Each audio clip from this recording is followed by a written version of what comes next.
This video is on cholesterol notes for Food and Nutrition A. Hyperlipidemia is another word for high cholesterol. Hyper is another word for high, and lipid is fat. So cholesterol is a type of fat. When we talked about fats, we already talked a little bit about how certain kinds of fats can cause plaque, like in the arteries that you can see here. Cholesterol is a substance found in fat in the bloodstream. It's used to form cell membranes and some hormones. However, it is not essential to our diet because our body can make its own cholesterol. What we are finding now is that people are consuming high amounts of cholesterol, and it puts the body and heart at risk. LDL cholesterol is also called low-density lipoprotein, or LDL. This is a major cholesterol carrier and what is typically called as the bad cholesterol. Too much of it will build up and cause more stress to the heart and the brain through high blood pressure. It does that by forming plaque and clogging the arteries. HDL is what people call the good cholesterol, and it tends to carry cholesterol away from the arteries and pass through the body.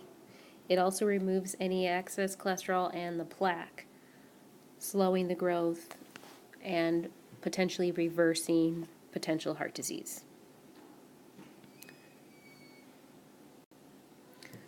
So where is cholesterol found?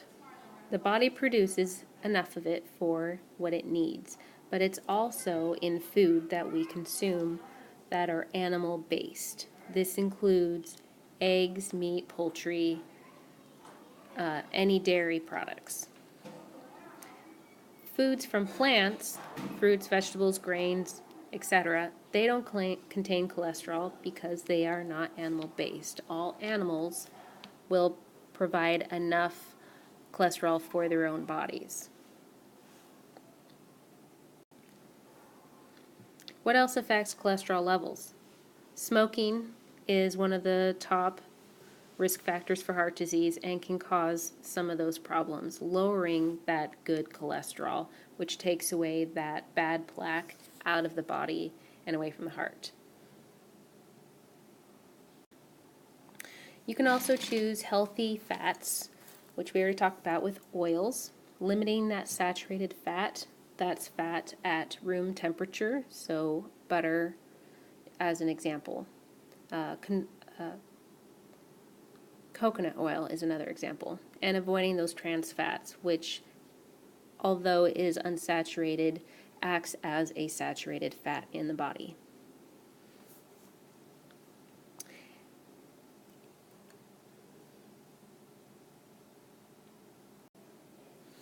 Physical activity also helps increase the HDL or good cholesterol for some people. The higher the HDL cholesterol, the lower your chance of heart disease. It also helps control weight, diabetes, and high blood pressure. So where should the levels be? If you get your blood test done at all for cholesterol, you will need to fast. And it's a great idea to ask the doctor for a copy of the lab paper. This can give you a good idea of where you are currently at. Over time, looking at these will help you determine where your cholesterol levels are going.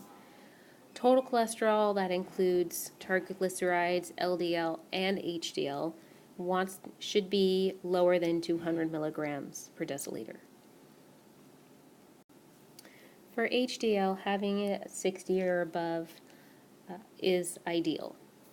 LDL should be lower than 100 milligrams per deciliter if at all possible. It is sometimes seen that overall somebody's total cholesterol is more than 200 milligrams per deciliter because their HDL is so high. So keeping in mind not just looking at the total cholesterol, but also seeing where the HDL or good cholesterol falls in that lab report. Here's an example of what a lab report may look like. These are the numbers for the person. This is the type of measurement, and this is where normal or optimal should be. Looking at the very bottom, you can see total cholesterol is 227. Triglycerides, 141. VLDL, or LDL, is fairly high, and the HDL is fairly low. So this is not optimal. This is likely to cause problems in the future if not fixed through diet and exercise.